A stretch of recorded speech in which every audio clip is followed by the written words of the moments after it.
So we have a Middle Eastern woman yoga instructor who said the quiet part out loud.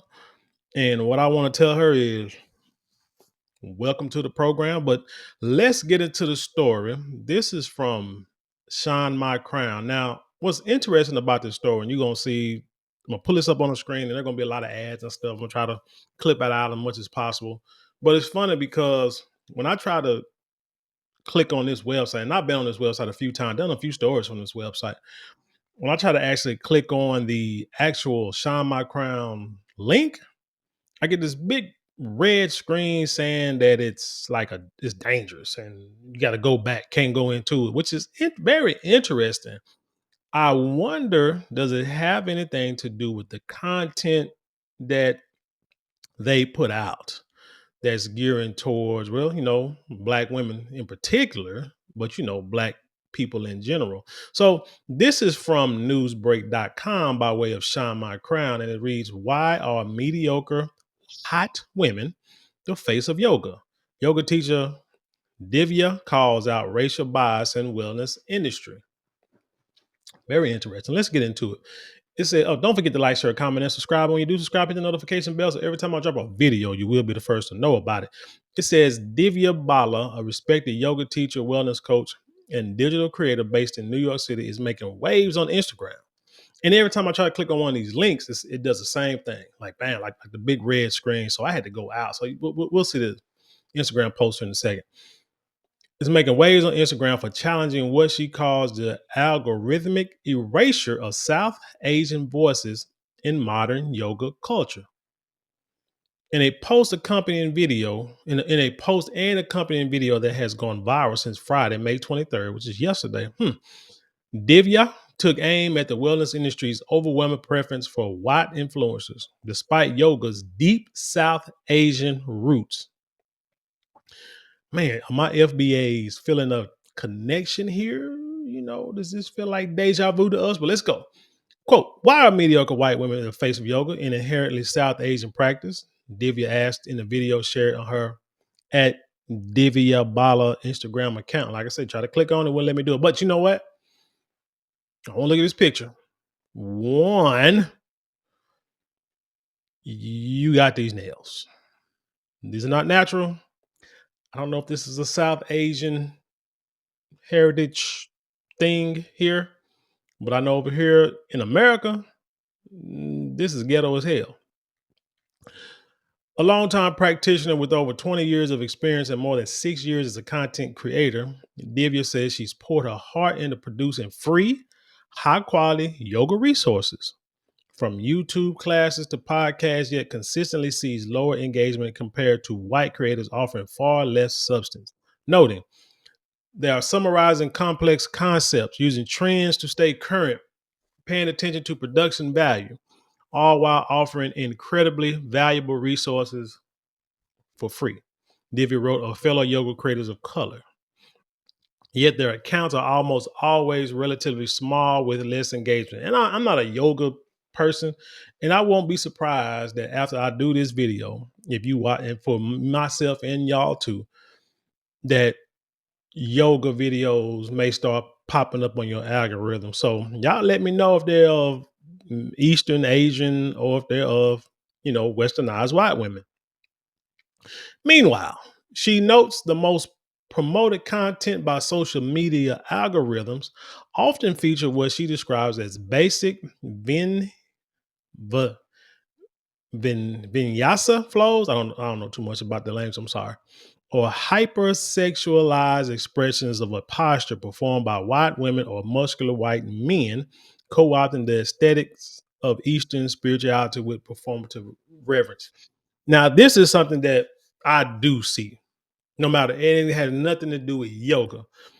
Is that hypersexualized expressions of a posture, whether it's yoga or whether these ladies be in the gym. When you see these little pop ups, and it's like all you gotta do is look at it for half a second, and they're gonna continue to pop up because, like it or not, in this history, and I remember shout out to Dr. Dre, yes, Dr. Dre from Compton, when they did a Murder Was the Case.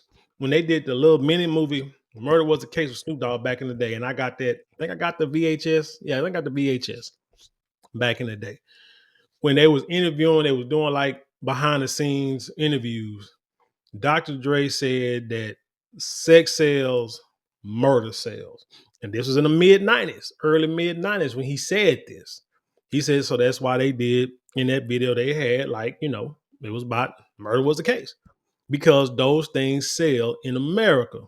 Fast forward to 2025, nothing is different. Most of the videos you will see are women hypersexualizing themselves, like talking about doing sexual things, or you will see them working out and they wearing these outfits that's like pretty much like G strings, like yoga pant G strings, where you can see all up in the crack of their butts in the form, and it's all based on showing their body. Um, Everybody doing leg presses, deadlifts, squats, and the camera's like right on the ground, almost flat under the ground under these women. And this is what they put out. The videos you see, the first thing you see in most of these videos is a woman's hind parts before they turn around and smile every time. Or they doing something sexual that you'd be like, damn, you just get tired of towards the point of like, say I gotta learn how to wipe that stuff out. Because actually I got like more than one Instagram page, but it's like one that I stay on the most. That's what that pops up on. The other two, that kind of type of stuff don't pop up. I got like Black history stuff, investment stuff on them other two pages. So, but I guess it just depends on what you watch. But I'll be looking up stuff, trying to find stories and video and stories and stuff like that, and stuff pops up. And you also see a bunch of violence where people drive by, people getting shot, deleted, car wrecks. This is the stuff that just pops up, but that stuff sells. So understand. So now you got to think about it. You put that together to who controls the world, who controls this country, who controls the Western society, who controls the YouTube, the Instagram, and you see what's promoted. You'll understand why it's promoted that way. Let's see. There are people who are always peddling some manifestation course or program to get a yoga body, whatever that means. She said. I think it's that. Oh, wait a minute. Free yoga. Oh, that's the. You'll scroll. Like I said, a lot of ads. But again, can't pull this up yet on regular links because it says it's dangerous. Shout out to Newsbreak. Divya argues this disparity is no accident, but rather a reflection of systemic racial bias built into the fabric of both wellness industry and social media platforms and entertainment, period. This is by design, she says, which means we can change it, but it will take a continuous and collective effort. In her video, Divya calls on viewers to actively support authentic South Asian voices in the yoga space by engaging more intentionally with their content, like sharing and following as a form of digital resistance against the whitewash commercialization of the practice. Because it's fun. I mean, because if you don't like something, after a while, or you don't hit on the heart or the thumbs. After a while, the algorithm changes. But it's funny, like she said, still promoting certain looking people. Her message has struck a chord among many in the yoga and wellness community, igniting conversations about cultural appropriation, algorithm bias, and the importance of uplifting the voices of those rooted in the spiritual traditions being commodified. I'm sorry. Thank you. This message is important. We need to keep hearing it. One person said, you know what? Let's hear what she got to say directly. Why are mediocre white women the face of yoga, an inherently South Asian practice? I have been practicing yoga for over 20 years and teaching and creating content about it for over 6 years. Free classes on YouTube. Dang it.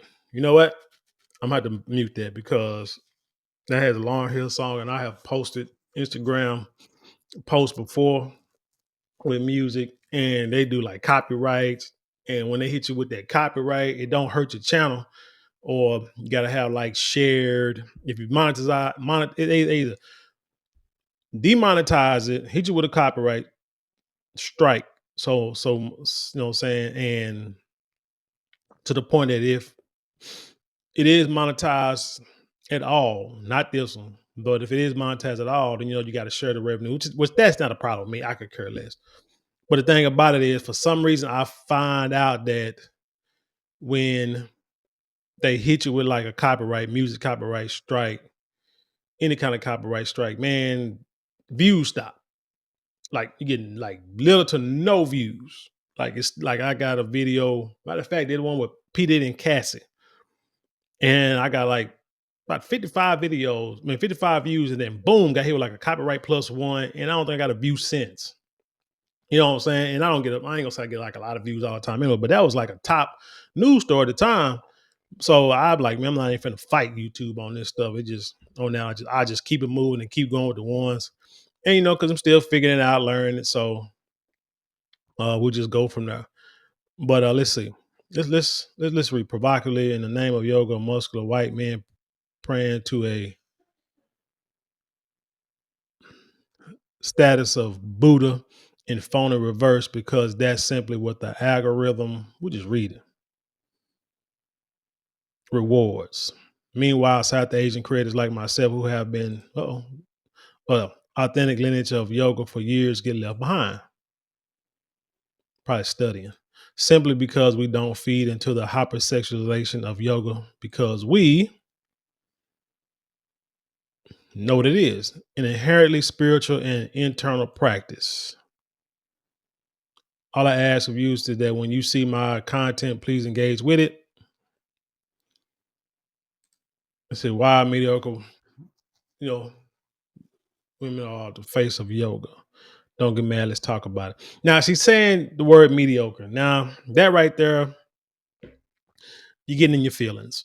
The emotional part, that yoga, I don't know what it teaches, but something needs to teach you how to stay out of keep the emotions out of when you say things like this. The word, you have to say mediocre. Could have just said, how come white women are more promoted on YouTube than we are?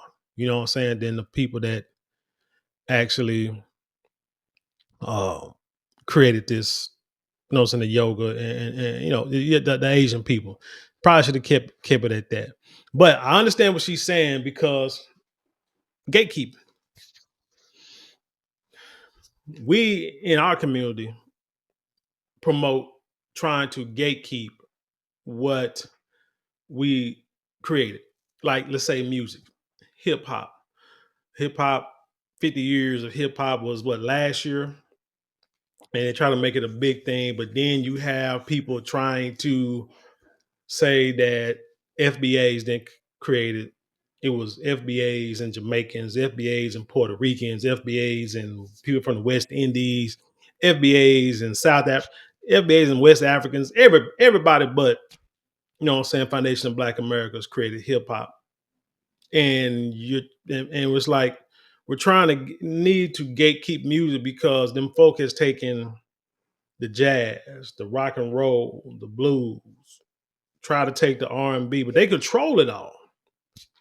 They controlled it for so long, and then when we figure out a way to make money out with it, especially in rap, to make money with it and cut them out, because now it's easy. You can get into a studio, create a little studio, digital studio, make these little podunk rap songs, which a lot of them are. But you can get out there and make music, any kind of music, and then you can put it out yourself. You can put it on YouTube. You can put it on any kind of streaming platform. Now, let's go back to shout out to Prince, the late great Prince. If you go on to YouTube now, you can pull up all Prince's music and play it. But when he was alive, he wasn't having that. He had a team that made sure that if anything that any of his music popped up on YouTube, it had to be taken down immediately. Any kind of social media, because he knew that was like the death of creativity in artists.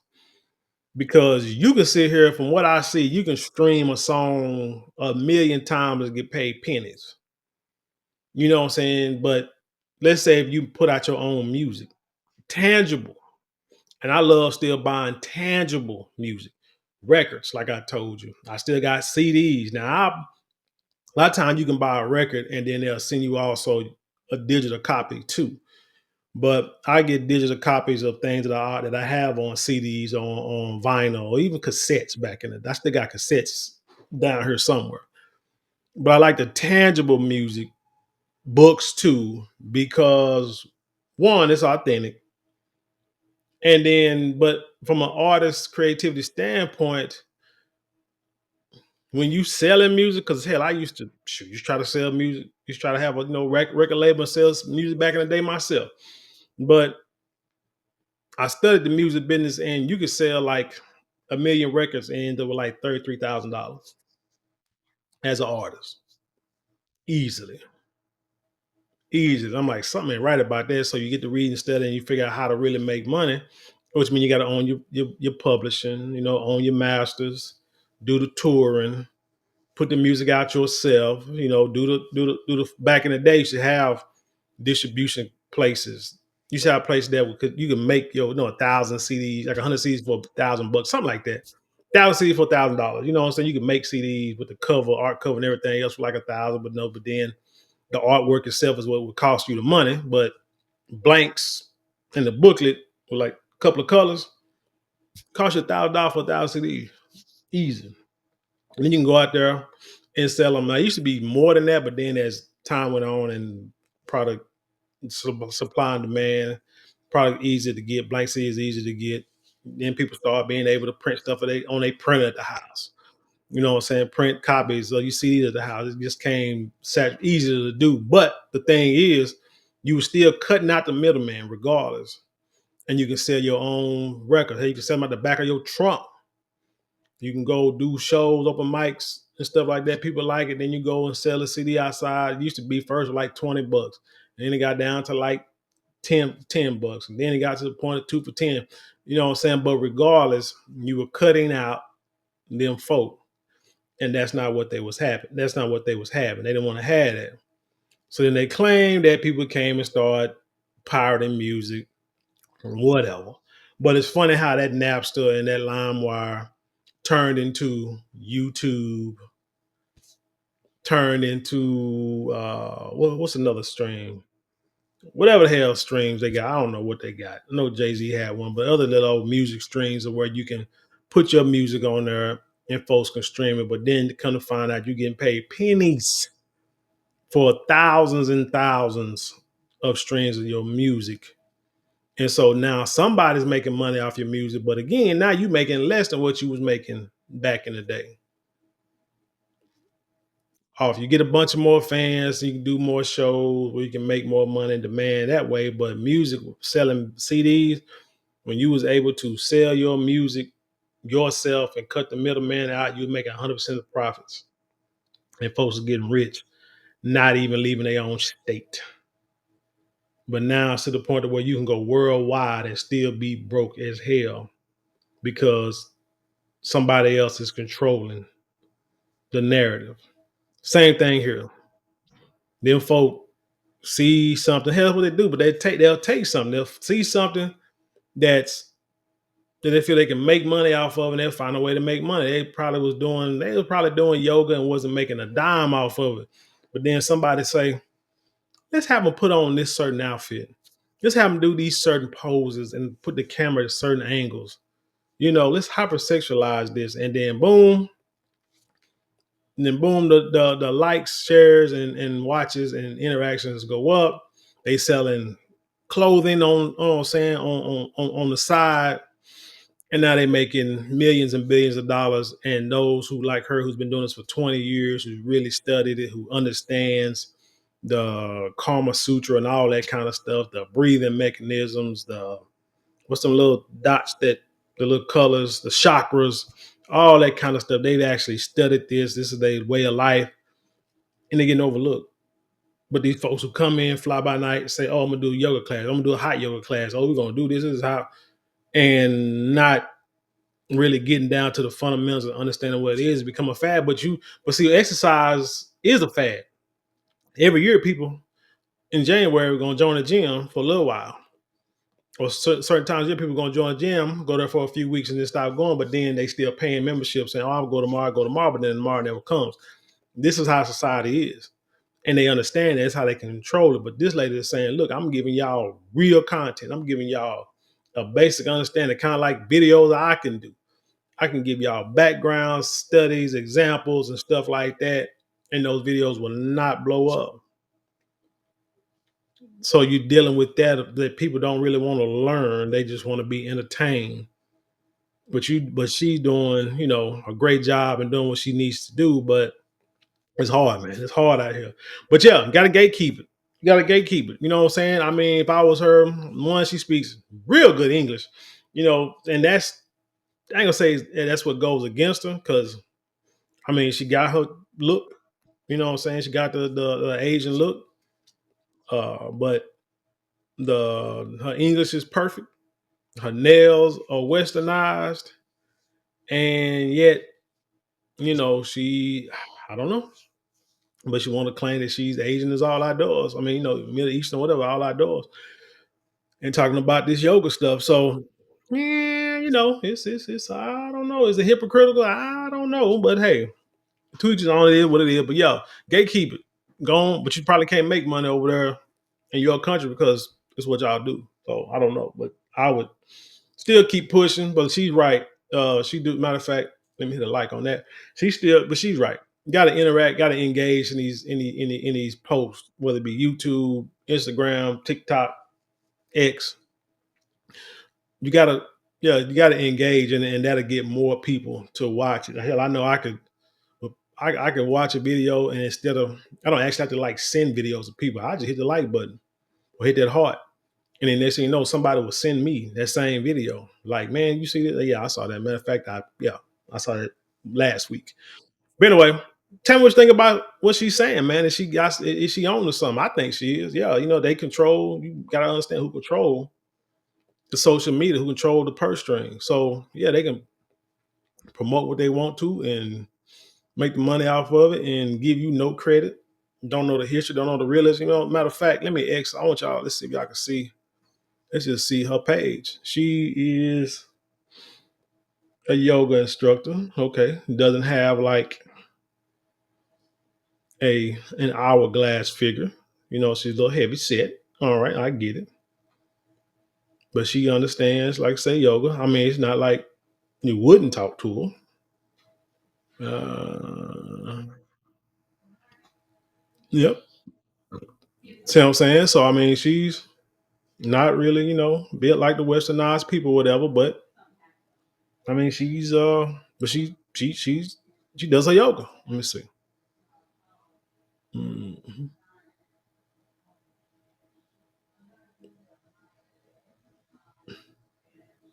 That's how yoga flipped my perspective on life. So she's got quite a few videos, so you might want to check out. And see how legit she is. Like she's probably pretty legit or whatever. But anyway, check out. Tell me what you think about this story. Leave your comments below. Share it with the world. Let's have intelligent conversation. You know how we do around here. Don't forget to like, share, comment, and subscribe. Those four things cost you maybe a couple of minutes out your day, but it means the world to us at this channel. If you like to support us financially, you can get super thanks, super chat, super stickers, and you can go to the description box. There are a couple of links there. I believe is Zelle, not PayPal, is it PayPal and Cash App. You know what I'm saying? Hit us up there. You know what I'm saying? Buy us a couple of hot cacao drinks. Help get that energy going. Now, if you would like something tangible for your dollars, which most people do, you can go to marlonmorale.com. You can go to our Shopify store, or you can just simply hit the shop button below and check out all our luxury products. We got fragrances that last all day. We got beard products. We got silk products, handbags, and much more. Check it out. You will not be disappointed. With that being said, I'll leave you in peace, and I'll see you on the other side.